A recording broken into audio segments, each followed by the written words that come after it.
event of our weekend. We'll be open until 4. Gates will be open until 4. We're so glad you're here. It is my great pleasure to introduce the speaker because he's my dad. And he is also a professor emeritus with the University of Oregon History Department. He taught for 45 years at the University of Oregon. My dad grew up in a small town in Virginia called Orange, which was very close to Montpelier, James Madison and Dolly Madison's home. And growing up in Virginia, the Civil War is very present around you, everywhere you are, particularly in rural areas, because it was fought everywhere in that area. My dad bucked tradition in his family and went way north to New Jersey for college. Got his bachelor's degree from Princeton University, and then went to University of North Carolina for his PhD, where he met my mother, Ellen, through their activities with the Civil Rights Movement. In 1966, they moved to the University of Oregon when he received a job there. He's published a book called The Virginia Conservative. He's published many articles, mostly regarding the Presbyterian Church's role in Reconstruction in the South. He retired after 45 years in 2011, and I know he's very happy to speak to you today.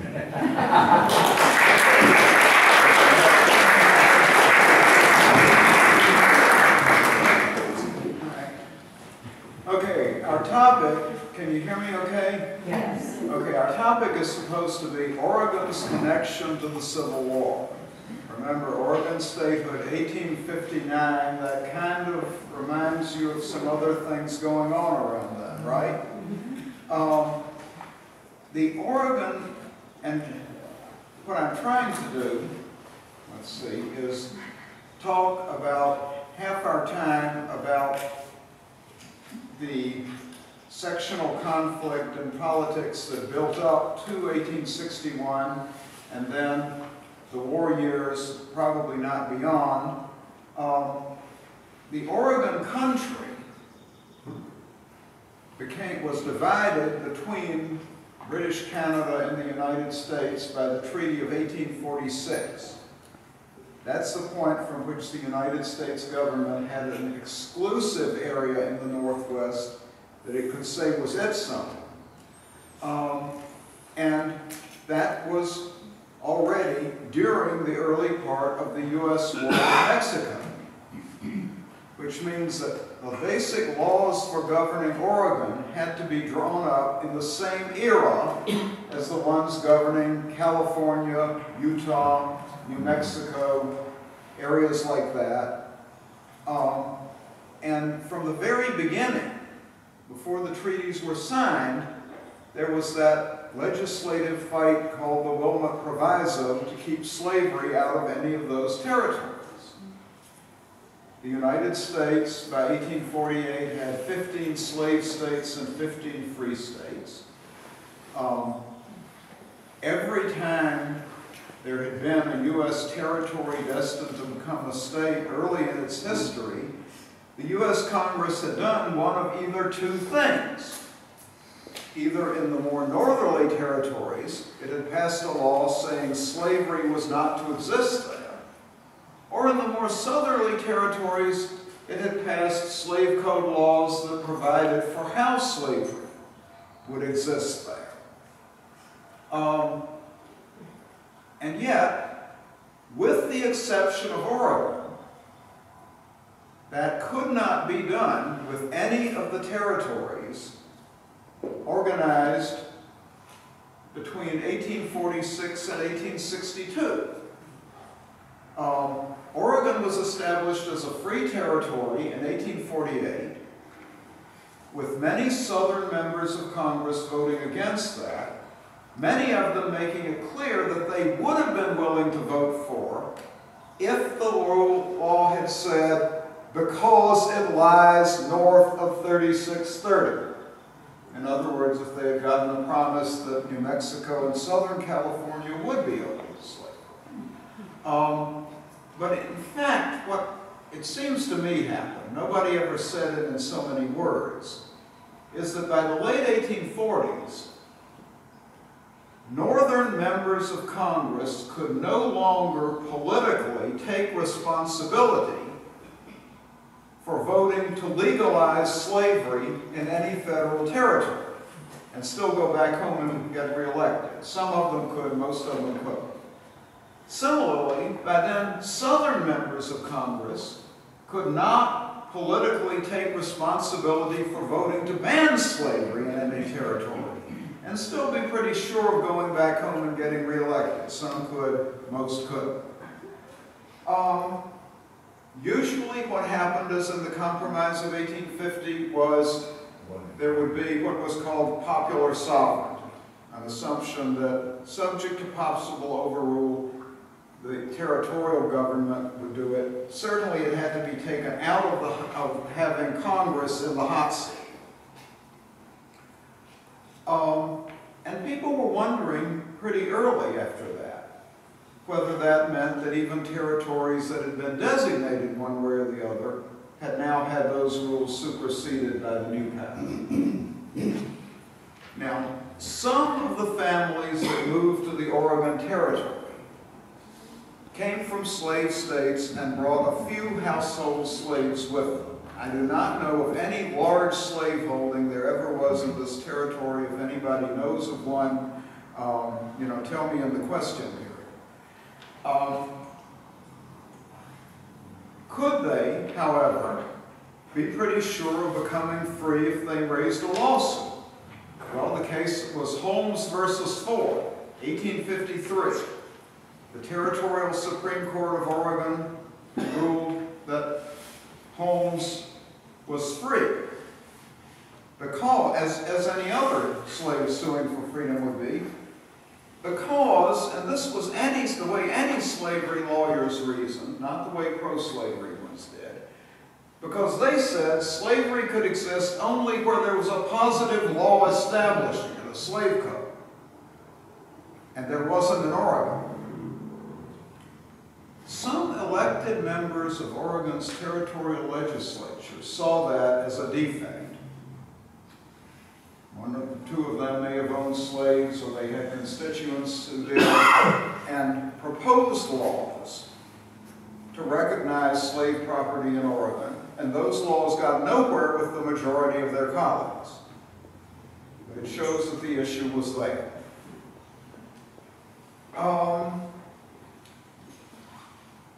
Meanwhile, Oregon politics developed. Governors appointed by the president, legislators locally elected, Oregonians, like most American frontier settlers, were Jacksonian Democrats. Theirs was the party of manifest destiny. They didn't like bleeding heart social reformers. They did like plain, simple folks not being bossed around by people at a distance. They generally thought of their kind of people as being people who, for one thing, were white, and for another thing, weren't highfalutin social reformers. They were just plain folks. The Democrats who mostly ran elections in Oregon was the group called the Clique, centered out of Salem, led by Asapel Bush, the editor of the Salem Statesman. And the great beneficiary on the national scene, though, was the man this county is named after, General Joe Lane, who, after his great record in the Mexican War, was appointed territorial governor, and when he got removed by another administration, had proven that, unlike his successors, he was really popular here. He could get reelected as territorial delegate in Congress, voice but no vote, 4 times, all the way till statehood, when he then became a U.S. Senator. Those people grew apart. There would get to be a Clique faction and a Joe Lane faction. This would easily happen when you had to represent in Congress a place that it took 6 weeks to travel back and forth to. but Lane really had grassroots popularity, sometimes more than As-a-Whole Bush's friends did. Who was there who weren't Democrats? Some Whigs up in the Portland area, some people who tried to start anti-slavery parties. They amounted to very little into the middle of the 1850s. And then we come in to the years of when, to start with, the northern states were being taken over primarily. The biggest party in the northern states by the mid-1850s was the Republican Party, to keep slavery out of the territories. The Democratic Party, as represented in Congress and national politics, was becoming more and more the opposition to that. During the administration of James Buchanan, 1857 to 1860, you have the national administration, the executive branch, the judicial branch, and the majority, though a precarious majority of the U.S. Senate, coming around to the position that slavery should be legal in all the federal territories. When you became a state, you could either establish it or outlaw it. Until then, though, every territory, when it became a state, had gone the way that it had been set by previous law. That was a game changer. It was a game changer in Oregon. In 1857, when the Oregonians who were concerned to keep slavery out realized that swung the timetable toward moving toward Oregon statehood. There had been plenty of Democrats who were for early statehood. They thought that way. The Republicans and other opponents of slavery now realized the only way they could be sure of keeping slavery out of the territory was to become a state and vote it out by state action. Okay, I'm getting a signal that I'm running way behind my schedule. Yeah, quickly, in 1857, things got going. Without waiting for Congress to ask them, the Oregonians organized a constitutional convention and debated the question of slavery. And it was a real debate.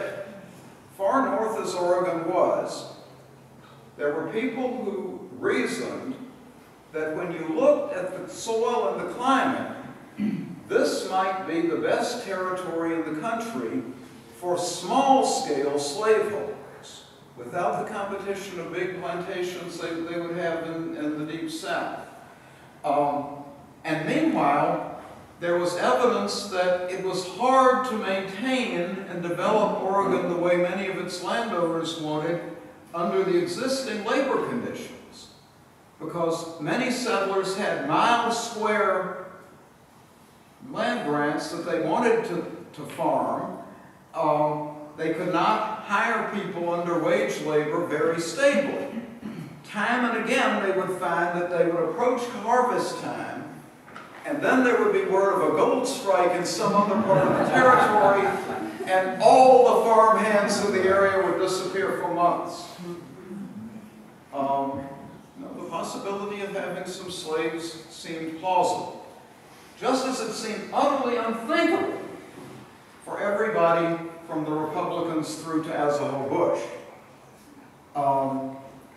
The Constitutional Convention of 1857 preferred a free state and a white state, but both those things they left up to the voters in separate votes. Free or slave state, 3-1 the voters voted for a free state. More than you would have expected from reading the debates. 8-1 to keep black people from settling in the state. That was more consensus, but also disputed, usually by the most anti-slavery people.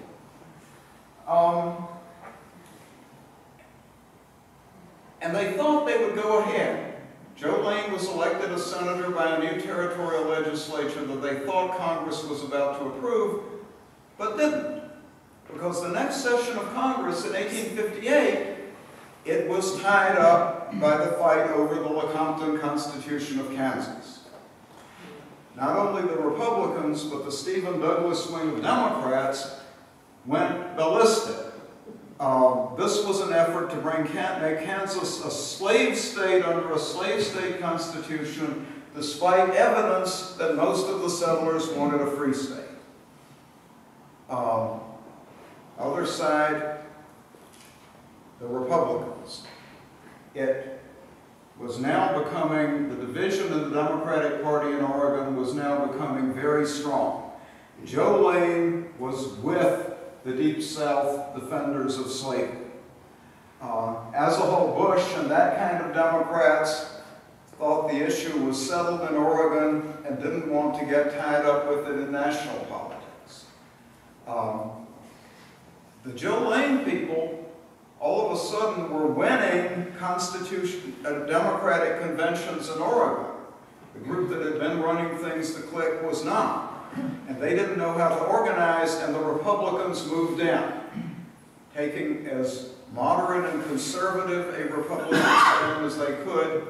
They co-opted a lot of people who might have been Douglas Democrats, and the two groups worked together. They were scared to death that slavery was going to spread over the whole country if they didn't work together. And yet, back east, most people had never heard of a Republican Party existing in Oregon. It was a big shock when Congress did admit Oregon in 1859, and they went to elect the next U.S. senators. Joe Lane's term would end in 1861. Not only did they vote to end Lane's time in Washington, but one of the Senate seats went to Colonel Edward Baker, a Republican who had moved to Oregon only a few months before. Specifically moved there hoping to be elected a U.S. Senator.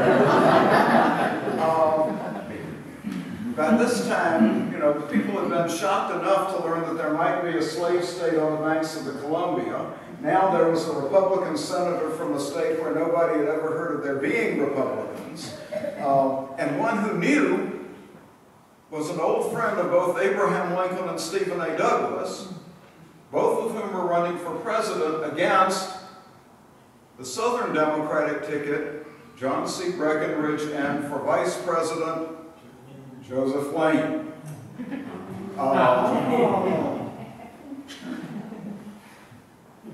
Abraham Lincoln won Oregon by 270 votes out of about 15,000 cast. And unlike all the other northern states, it was the Breckinridge ticket, not the Douglas ticket, that ran second in Oregon. It was the two extremes, Lincoln nudging him out, Lincoln having won, therefore, every free state, including the most conservative ones.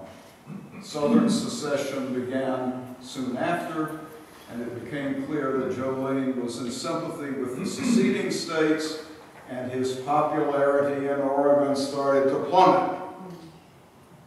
When he came back home, he arrived in late April of 1861 on the same steamer from San Francisco that brought the news of the firing on Fort Sumter. Hardly any of his old friends were willing to talk with him.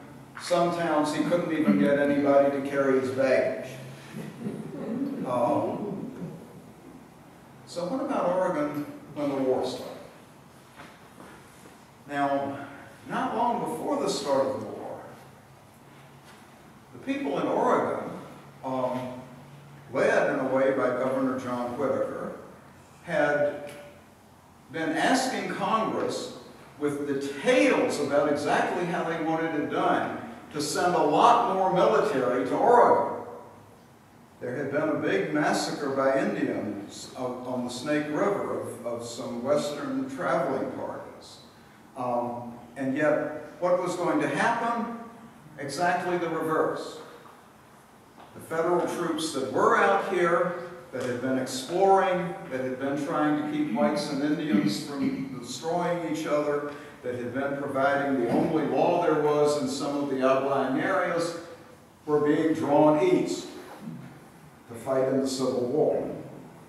There were some young Oregonians and Californians who volunteered for the Army, imagining that the War Department was going to pay a fortune to ship them east to be heroes on eastern battlefields. The War Department knew that that would cost many times as much as it would cost to recruit more Easterners just by offering more pay or pushing the advertising more. But the War Department did want Oregonians and Californians and Washington Territory people to volunteer to fill up the gap of those regulars who were being pulled east. They wanted a 1st Oregon Cavalry, 10 companies, 1,000 men. They got 6 companies, something like less than 600. California, in the same time, raised 7 regiments. And Washington came up with only 2 companies. Result, people were asking questions about Oregon in what Secretary Carter calls the will to fight. And California troops came up to garrison some of the positions in Oregon. Because what did these Oregon and California volunteers have to do during the war? Not fight Confederate armies, but there was that problem with the Shoshones to the east. You know, they did send expeditions out. I think it was Oregon volunteers who first built the fort that would become Boise, Idaho. They would frequently be looking for Native Americans they couldn't find. Sometimes when they did fight and defeat some, they were wondering if they were the same people they were supposed to have been sent to defeat. And they would come up with real challenges. Okay, time's going very fast. Others, the ones from Klamath who volunteered in southern Oregon, Jackson County, were sent into the Klamath Basin to try to develop roads and land routes from there to Boise.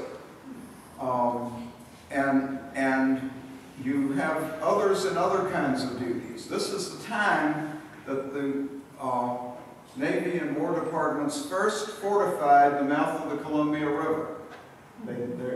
San Francisco had been the only place on the West Coast they'd ever fortified until that time against naval attacks.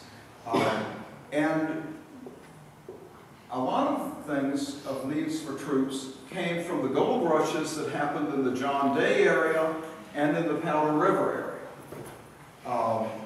You had the problems of keeping order there and the problems of white Indian relations that a gold rush would always create. There were troops put in there, but a lot of the soldiers in Oregon and the Washington Territory were doing garrison duty. They were waiting for Indian attacks or rebel uprisings that never occurred. The best-known Oregon Civil War diary is that of Royal Bensel, a California volunteer. Gunter Barney, at the Civil War Centennial, edited and published it under the appropriate title, All Quiet on the Yamhill. It's not like the great novel, All Quiet on the West End. Royal Bensel was one of the ones who thought he was going to be a hero and give his life for his country, and he wound up stuck at Fort Yamhill, in the Coast Range. He was, well, let's put it this way. He was one of the least endangered but most discontented soldiers in the state of Oregon. His diary is full of talk about the horrible food and the lack thereof, and the same for all other supplies. and the useless military discipline, which nevertheless was very arbitrarily applied, and the sheer boredom, and not feeling that the Oregonians were doing anything to defend this area that he and his California friends were.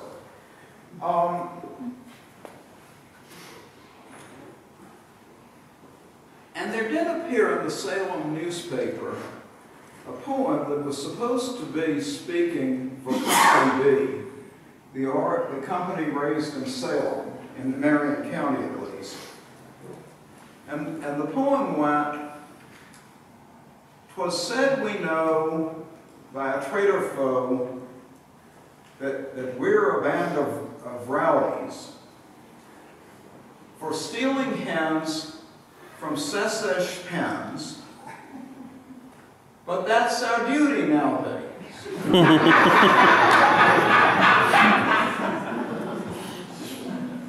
For sure that clause in our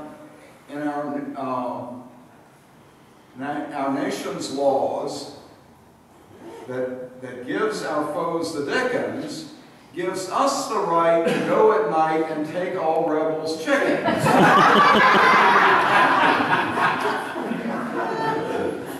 Okay, this was what their Civil War fighting amounted. These rebels, you read about them, people talk about them in Oregon law. We're talking mostly about people who've been Jolene Democrats who didn't believe in the Civil War, or people like Governor Whitaker himself, who in fact did not believe it was right to suppress states in the Union by force, who didn't think that anything would come of it, and thought Oregon boys would probably be better staying out of that. And yet it was the governor who was up to recruit troops, and the people most likely to recruit were patriotic Republicans who didn't trust the government.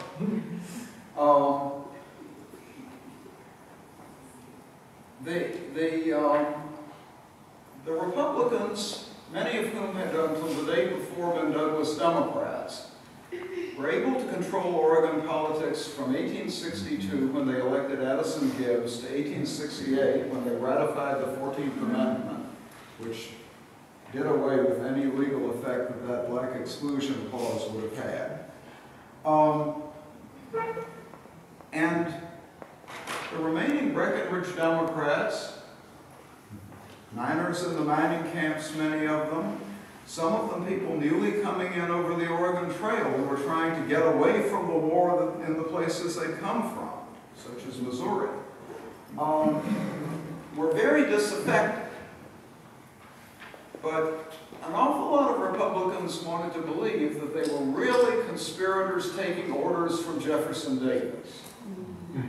And that's what you have trouble arguing. And they also wanted to believe that those Indians they were fighting were allied with the Confederate government of Richmond. Possibly through the Confederates they knew, the Cherokees they knew were fighting in the Confederate Army. No such thing. There is no, I know the Southern records much better than the Western ones. There is no evidence that anybody in the Southern Confederacy was well up on what was going on in the Pacific Northwest, or thought that very much that affected their cause would ever depend on it. It simply wasn't working that way. Nor, when you think about it, is there a lot of reason to think that anything these groups could do in the Pacific Northwest would have much effect on the outcome of the war between North and South and the East. Troops were sent into places like the Dalles on Election Day in 1864 on the theory that the Copperheads were about to have an uprising. Nothing happened. What would they have accomplished if they had? I hear all the time from people who talk about places in the backwoods of Oregon where they were so disaffected they flew the Confederate flag. I wish those relics had survived. Nevertheless, when you look back on it, you can think that while Oregonians might be worried about what it meant for future elections, the people who were driven out of Missouri for being in pro-Confederate areas took the Oregon Trail. Well, if you look at it in the big picture, if they hadn't taken the Oregon Trail, they'd have gone south and joined the Confederate armies, Pat Price's army. Wasn't it a lot better from the Union's viewpoint that they go out to the far northwest, where they would be in less position to inflict harm on the Union cause? Okay, that's it. Anything anybody wants to talk about or ask questions? Yeah. How many, or do you even know how many people who were, like, I laugh at the word native Oregonians, but they were living in Oregon who actually, paid their own fare and went east to either the North or South armies? Very few. One of Joe Lane's sons was a West Point cadet, and he quit and joined the Confederate armies. And in the Bancroft History of Oregon, really written by Francis Fuller Victor, there's an effort to figure out how many people that lived in Oregon were ever in the Confederate Army, and I believe it comes to half a dozen she found. There were people from the West Coast who offered to pay their own way. The War Department wasn't too interested in them either. The people who had been in Oregon, who did fight in the war, well, Colonel Baker, obviously, he was a U.S. Senator who signed up and was killed almost at the beginning of the war, which had horrified the Oregon Republicans, because that meant that Governor Whitaker, who was way over on the other side of the political spectrum, would appoint his successor. But Phil Sheridan had been commanding at Fort Yamhill before. He became a famous Union cavalry commander. Fighting Joe Hooker was a Union general who had been in civilian life, but working as a military contractor in Oregon before. He went back into the service and became an important Union general. But you know that both in Pioneer Cemetery and in this cemetery, there are graves of a lot of people who fought in the Union Army, a few Confederate veterans too. And you can look at the unit numbers over in Pioneer Cemetery in their military section. 27 NYN 4 OH Cav. These, once or twice, you will see a 1st Oregon Cavalry. But I think there's one in that section. No, the population of Oregon multiplied vastly, with more people crossing the plains in the years afterward.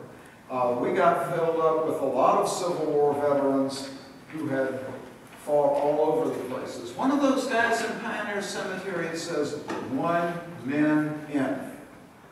1st Minnesota Infantry. Was he with them at Gettysburg when they lost 83% killed, wounded, and missing? No, was he one of the one out of 6 in his infantry regiment who went onto that battlefield and walked off? No, or did he join them sometime later? No, I don't know. Yes? Could you talk about the sunset laws? Sunset laws are something different from the original exclusion law. They are laws mostly in southern Oregon that said that black people could not have overnight accommodations in their towns, that is, might be there during the daytime, and probably as casual laborers. And I do not know how early they were being enacted. Some of them lasted into the 20th century, and exactly when they stopped having any legal validity, you will wonder, because a lot of people would say under the 14th Amendment they never did. It's open to different opinions on that. But there are people who have memories of that. I think I remember seeing on late night TV decades ago an African-American man who played in a band in one of the southern Oregon towns, and they got a vast audience. He later discovered of people who wanted to see if they would really spend the night there, follow them back to their lodgings. These are 20th century civil rights issues, but they come out of the things that we're talking about in this era. And no, I don't know much about them in detail. Yes? I've read that there was a nest of Southern sympathizers out by Fort Ridge along the Long Tom. I've heard they talk about the Long Tom Confederacy. Yeah, exactly. Yeah. If they were not getting Secret Service orders for it. Not unless every imaginable document that could be related has disappeared. They were people who were just sick and tired of being bossed around by reforming Republicans who were treating them as you know, backward hicks, and they didn't like the war, and certainly you can be pretty sure that after they learned that their legislature had voted for the 14th Amendment, they made sure they would vote for Democrats who would vote against the 15th, as Oregon did. But I don't know, I do not know details. I just know that you hear a lot about this. There was a some very disaffected groups in places. Corvallis elected a Copperhead mayor. Jacksonville, I think, may have had one. Mostly these were people who were frustrated because they couldn't make their votes count. That, you know, they were temporarily eclipsed in politics. Yeah. So why in Cottage Grove? I was at a skating rink in the Okay. 60s, and a black man was skating with me, and he said, I have to leave because there's a sundown law. Right. And I heard that there was a Ku Klux Klan in Cottage Grove too. So why do we have this continuing so long in Oregon? There are many, many bases of race prejudice, racism, and of different sorts. Sometimes against one group, sometimes another.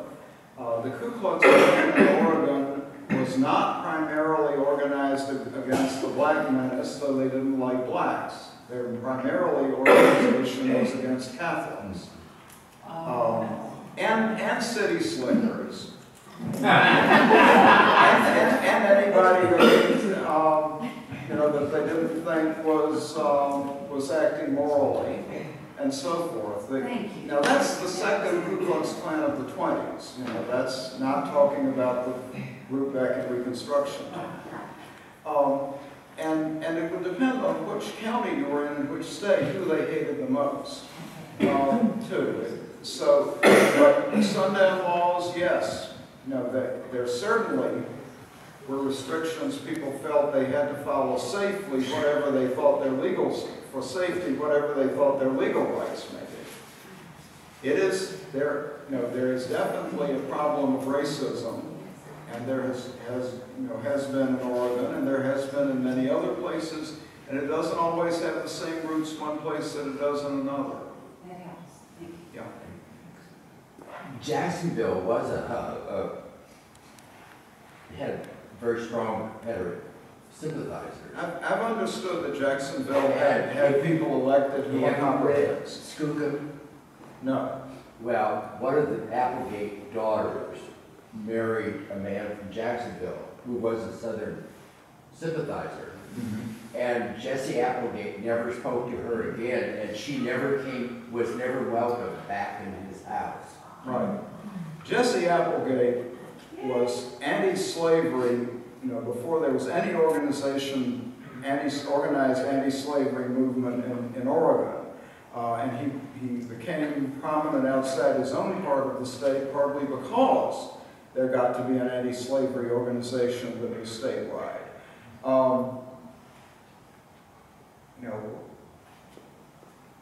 I'm just saying, if you think that Copperheads in Oregon were pro-slavery Southern nationalists, you probably don't know what the real pro-slavery Southern nationalists were like.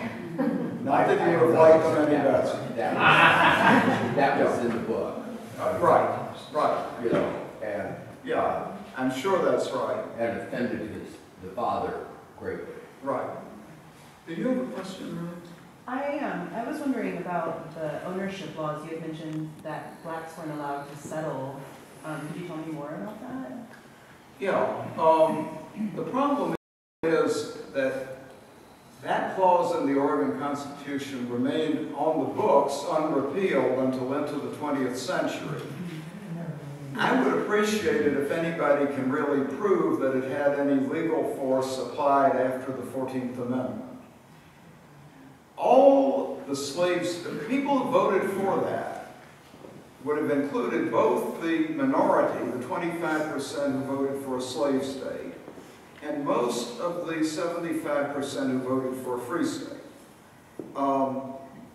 Every slave state that I know of had laws to prevent immigration of free blacks, because free blacks, of whom there were many in some slave states, were, if they got to be too numerous, a disorganizing element. If you didn't know from color who was a slave and who was free, it became a confusing thing, and they were considered a nest of subversion.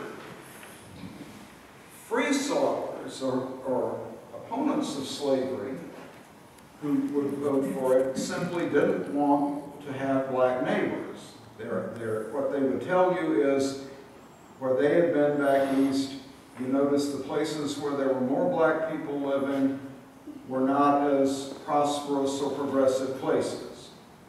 And they would tell you about stereotypes about blacks, some of which you are all too familiar with from later history. Now, yes, there's something on the books.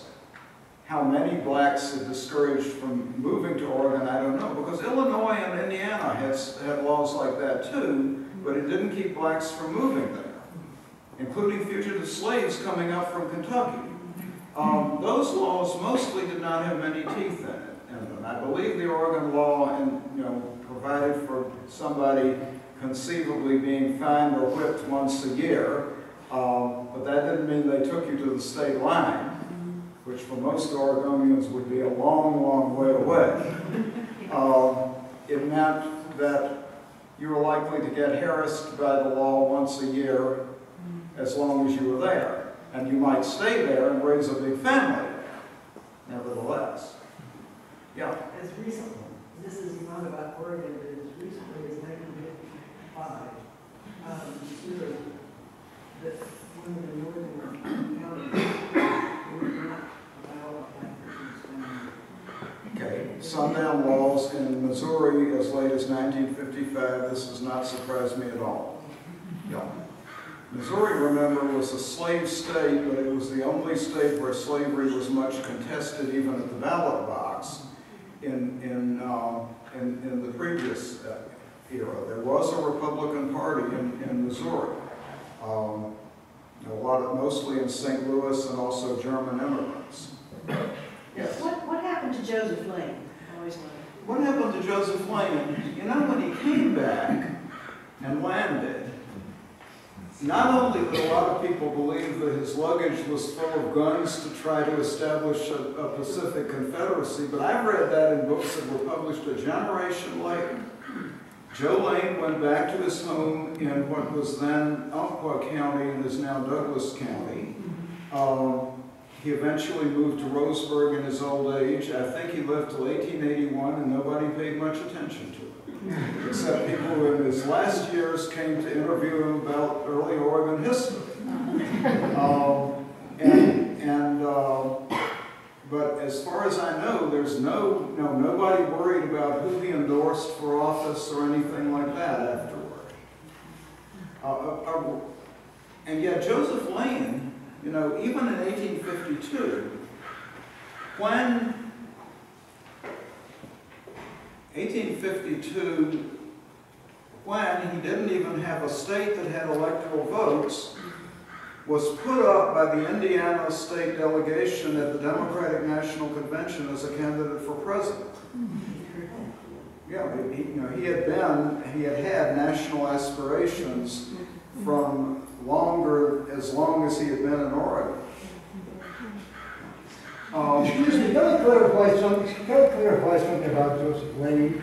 Yeah. When Joseph Lane moved out to Dr. Rosenberg after the Civil War, he was made very uncomfortable, so he and Polly moved up in the hills to a ranch at Deer Creek, where they stayed together, and eventually she died, and then eventually his companion became a young black boy named Peter Waldo. Mm-hmm. Now during that time, Lane did a lot of thinking, he did a lot of reading, and he came to realize he'd gone way too far as a young fire leader.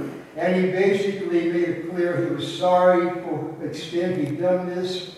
And his friends prevailed upon him to move back down into Rosenberg, which he did. And he became very active politically, and in fact, he even ran for office. And basically, that I do not know. Yeah, and basically, his old friends like Naismith, who thought he should have been thrown in prison as a traitor, came to accept him. So did Jesse Applegate, so did Bush. And when he died, he was accepted as having been a really great Oregonian. But the most important thing was, in 1880, remember Rutherford B. Hayes was the first American sitting president to come out west. And so he was coming up by stagecoach from down in southern Oregon. And when he was going to come to Douglas County, the Republicans had the choice of picking which person did they want to have to go out and meet the president to honor him. And these Republicans picked Joseph Lane to go out and meet the president. That is how much Joseph Lane became honored and accepted in his old age after having made some really terrible mistakes in his youth. And so today, Lane is pretty well accepted for having made mistakes and apologized and tried to make up for it. Hey, Yeah. I'm not aware of all of this. Yeah. What I know is Hendrickson's Joe Lane of Oregon book, which is Yes. an academic study. Right. And some of this fits in with that. I mean, actually, Henderson was not aware that he moved back down. He didn't know that. 10 years ago.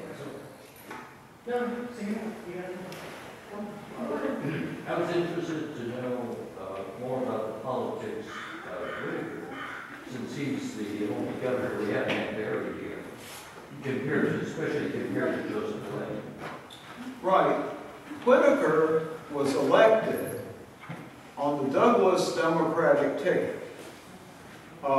Therefore, he was elected in 1858 as the first governor of Oregon against the ticket that Joseph Lane's faction backed. However, and the Republicans did not contest that election. They realized that their votes might take votes away from the Douglas Democrats, so their candidates withdrew before the end of that election. However, my take is that all parties were probably trying in that very contested quest for what in Oregon was the center ground to pick the candidates they had who would be conciliate most votes on the other side. And the way I see it is Whitaker was with the Douglas Democrats, but was one of the most conservative among them on North-South and slavery issues. I think I have read that there are letters from Whitaker that show that he was friendly to the slave state group at the time of the Constitutional Convention. He certainly, if he was not definitely a Copperhead, was within the group that could be defined as that by the address that he sent out from Pleasant Hill about, I believe, May of 1861, where he did say, this war is not a good idea, and I would rather Oregonians would stay out of it. No, that he didn't believe it was either practical or right to coerce states into the Union by by force. Whittaker, people were afraid that Whittaker would cause a lot of trouble, but he didn't. That's basically what he did. All the other people who were in state government pretty much went with the war effort pretty strongly, and Whittaker did not give them any trouble until Gibbs succeeded him in 1862. Yes, and I've been told that it's, his monument is in the shape of a covered wagon. Is that true? Okay. Yeah. That's what I can tell you about Whittaker, and I also think he too probably had a much longer career, of which I know only a little about those years, not about other things he may have thought or said earlier, or other things he may have thought or said later.